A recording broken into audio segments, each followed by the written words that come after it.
Hello. It has arrived, the printing press, from my parents. So hopefully some of you have seen several videos of my dad testing the printing press that he has kindly designed and 3D printed for me, because at the beginning of this, someone had a mini wooden press that they were using in their teaching, which obviously all of us think is super cool. But then I think the IHR in London, one of my favorite libraries to study in, they had apparently done a 3D printed one of it, and the design was available, so I sent it to my dad because he has a 3D printer that he got for Christmas a couple of years ago.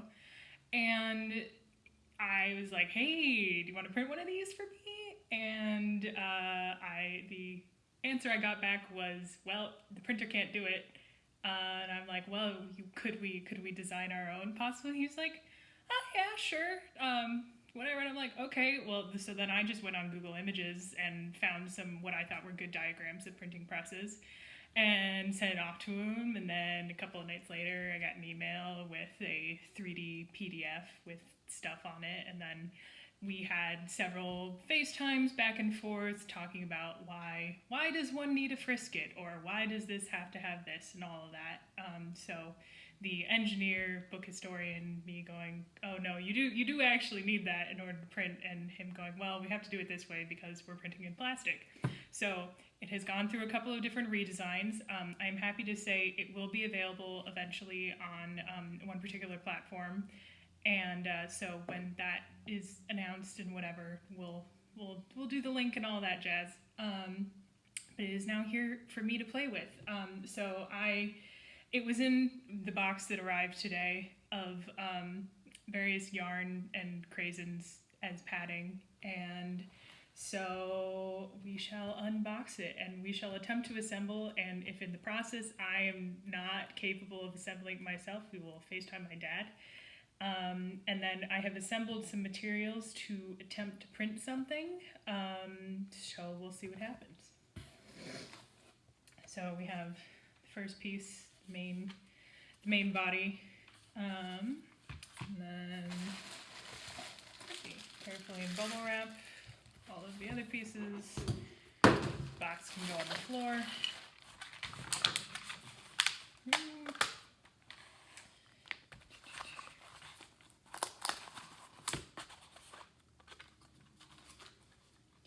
Seems to have survived its journey pretty well.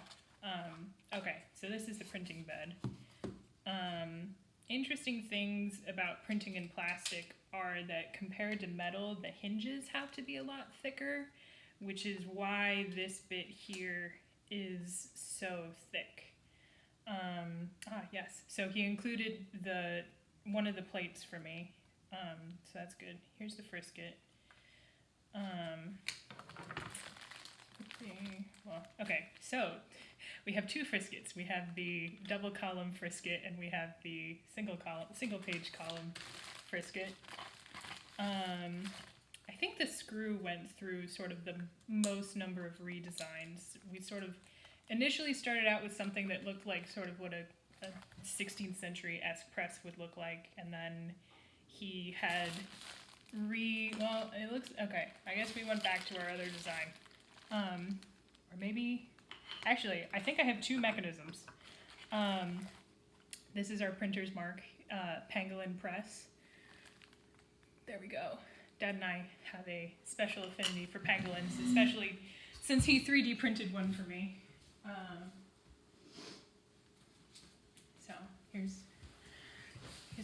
my pangolin baby, which has glow-in-the-dark legs, so that's cool. So put them over there. So here's one of the screws, but the screw went through several redesigns. So we have two platens. Interesting. I don't know why. We may end up calling him. Okay. So it looks like, so there's different nails and screws and stuff holding it together. Some may remember the hair tie and toothpicks holding it together while we were getting metal bits. So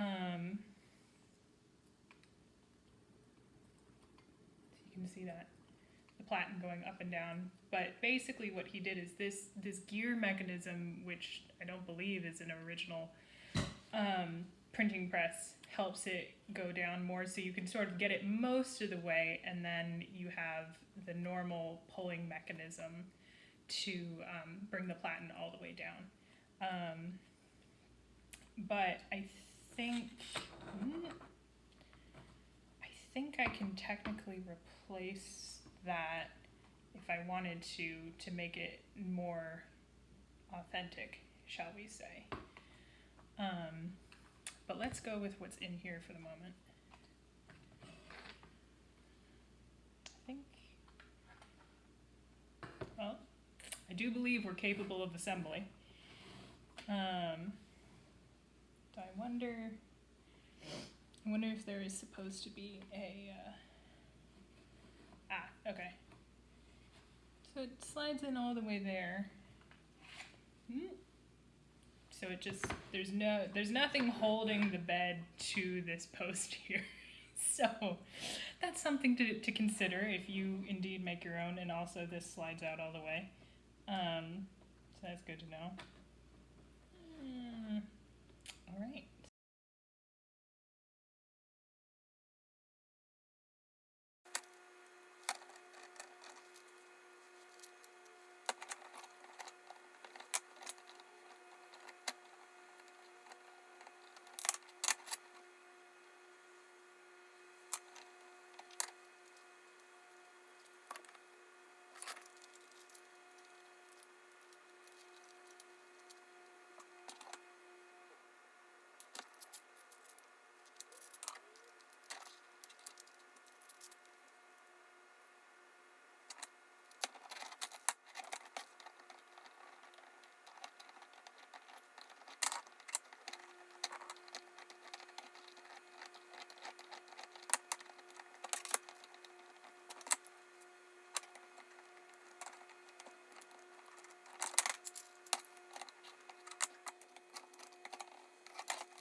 So I test printed a couple of things. I have this little bit here.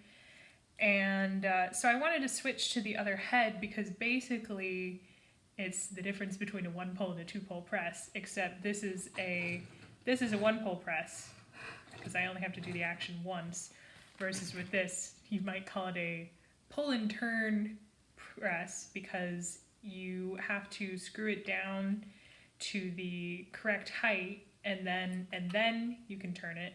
But then in order to get the whole assembly back out, you have to unscrew it again to raise it, and then it'll come out all the way. So there's a lot more process in this. This is also more historically accurate. So we're going to go with that. Though I realized for anyone that eventually makes one of these, you need to test how far the screw is screwed up before you put the piece here, which holds everything together at the bottom, back in, because you have to make sure that this whole assembly will fit under. This has a little bit of give. Will fit under that, and then it will also come back out. Because before I had it set too high, so this had to be set lower. This bit here had to be set lower, and so then it couldn't lift up as high as it needed to in order for this to get under. So test that before you re-screw it in. You will have noticed that I have had to use a combination of 2 pairs of pliers and some flathead screwdrivers in order to tighten the nuts, because I don't have nice fine needle nose pliers. So that's a workaround. This is quarantine MacGyvering, man. So let's try printing something else. What I had been using was I have these watercolor brush pens that my mom had kindly sent me that I thought might work well, and a excellent inking ball is an orange. Elizabeth Savage has mini ones that are made out of tennis balls, and I don't have tennis balls, and honestly, a tennis ball might be a little big for this, but the orange works great. So we're going to test it now with some of my fountain pen ink, which is water-based, but the great thing about plastic is that it handles water-based ink, and so this is why Gutenberg was cool, among other things, because it's an oil-based ink, which is required for metal type, as we learned at St. Bride's. But plastic, because at one point I also tested just using, since it's a brush, just painting it on, and that works fine as well. So I'm thinking the watercolor ink might be a little bit more viscous than my fountain pen ink, but we're gonna give it a try. So I have a little bit in one of my kitchen bowls here, which is probably gonna stay in it irreparably, but whatever. So I will say though, it does not like sticking to the orange. So there may be something in the watercolor paints that's a little bit more interesting.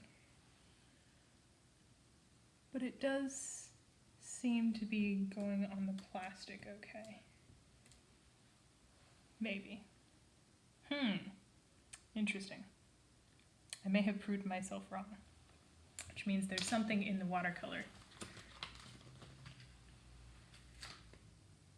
I don't know what, but it has something else in it which is allowing it to stick to my stuff. So my statement about plastic being good for water-based ink is wrong.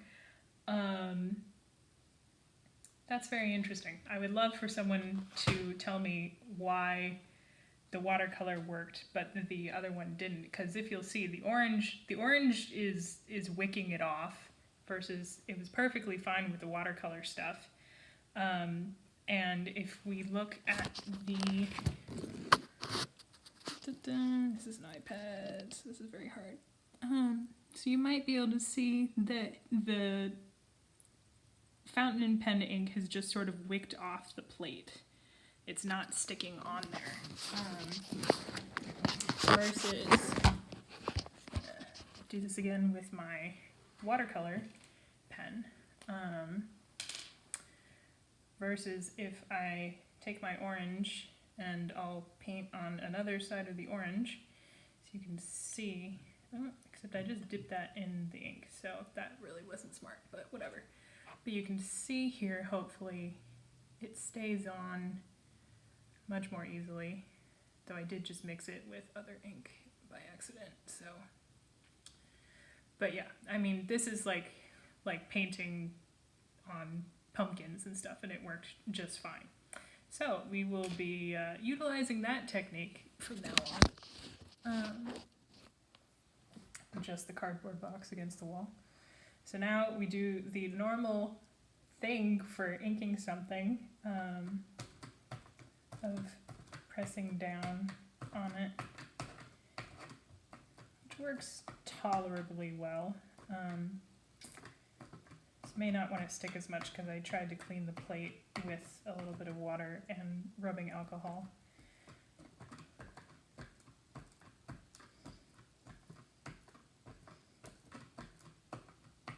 But it certainly does stick better. Try doing a little bit more.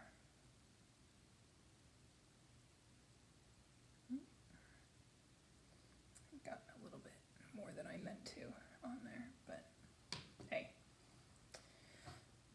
Miss Frizzle. Get messy, makes mistakes, etc. I think I have just too much ink that I'm getting it in to suspend in the middles of rounds of letters.